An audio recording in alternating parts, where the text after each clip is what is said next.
টাকা বিদেশে পাচার করা হয়েছে তার সব হিসেব আছে।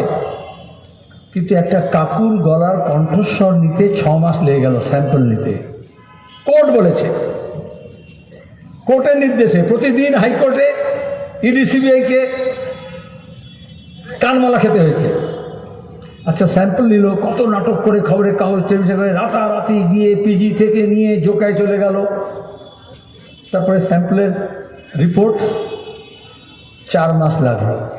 আচ্ছা, আপনারা তো অনেক ডায়াগনস্টিক সেন্টার আছে, সরকারি বেসরকারি, কফ, থুতু, মল, মূত্র, পেচ্ছাপ, রক্ত সবই তো পরীক্ষা হয়। কোন পরীক্ষার রিপোর্ট 6 মাস লাগে, 4 মাস লাগে? কিন্তু কাকুর গলার স্বর, তার রিপোর্ট পেতে সেন্ট্রাল গভর্নমেন্টের মোদী সরকারের সেন্ট্রাল ফরেন্সিক ল্যাবরেটরি থেকেও 4 মাসের রিপোর্ট এলো। তার বোঝা যাচ্ছে কাকুর স্বর কত দামি। কারণ ওই গলার স্বরের মধ্যে এই আইপিএস আইএএস এদেরকে ব্যবহার করা হয়। কার টাকা কোথায় যায়, এতগুলো শিক্ষক নিয়োগ নিয়ে এত যে দুর্নীতির কারবার বলা হচ্ছে, কীভাবে বলেছে ভাইপোর নির্দেশ আছে সব এমআরসি নষ্ট করে দাও, কীভাবে বলেছে অমুককে দায়িত্ব দাও, তমুক কোম্পানিকে দাও, কোন মেশিনে, শেডের মেশিনে কোথায় সব ছিঁড়ে ফেলা হবে কাগজপত্র। যেমন চিট ফান্ডের সময় রাজীব কুমারকে দিয়ে করানো হয়েছিল সমস্ত তথ্য, যেখানে মমতা এবং তার পরিবারের আছে সেগুলো ভেঙে তছনছ করে দাও। সেই একইভাবে এই ওএমআর সিটগুলোকে নষ্ট করা হয়েছে, পরীক্ষার যোগ্যকে আর অযোগ্যকে সেটাকে মিলিয়ে মিশিয়ে দেওয়া হয়েছে। মানুষ জানতেন। আমরা যখন বলছিলাম দুর্নীতির কথা, এই আমি যখন আসছিলাম বক্তৃতা শুনছিলাম ত্রিফলা কেলেঙ্কারির কথা, তখন কোনো মিডিয়া কোনো খবরের কাগজ রিপোর্ট করেছে?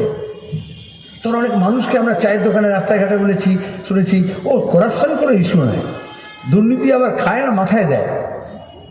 এখন মানুষ বুঝতে পারছেন। তাহলে এগুলো পর্দা দিয়ে ঢাকা হয়েছিল। ওই শিক্ষক যারা যোগ্যতা নির্ধারক পরীক্ষায় পাশ করেছিলেন, মেরিট লিস্টে ছিলেন, যাদেরকে বাদ দিয়ে নিলামের চাকরি বিক্রি করা হয়েছে, তারা যখন ধর্ণা দিয়েছিলেন তাদেরকে বারবার স্তোকবাক্য দেওয়া হয়েছিল, মিথ্যা প্রতিশ্রুতি দেওয়া হয়েছিল, তারপরে লাঠি চালানো হয়েছিল, এমনকি কলকাতা পুলিশ কামড়েও দিয়েছিল একজন চাকরি প্রার্থীকে। থানায় নিয়ে গিয়েছিল, লালবাজারে নিয়ে গিয়েছিল। আমাদের ছাত্র যুবরা, বামপন্থী ছাত্ররা তাদের লড়াইয়ের পাশে দাঁড়িয়েছিল। আমরা বারবার গিয়েছিলাম। বামপন্থী আইনজীবীরা হাইকোর্টে নিয়ে গেল কেসটা, সুপ্রিম কোর্টে নিয়ে গেল, তদন্ত হলো কোর্টের নির্দেশে। প্রত্যেক পদে পদে হোঁচট খেয়েছে। 4 বার আমাদের সিজিও কমপ্লেক্সে যেতে হয়েছে, ইডি সিবিআইকে বলতে হয়েছে তদন্তটা ত্বরান্বিত করো।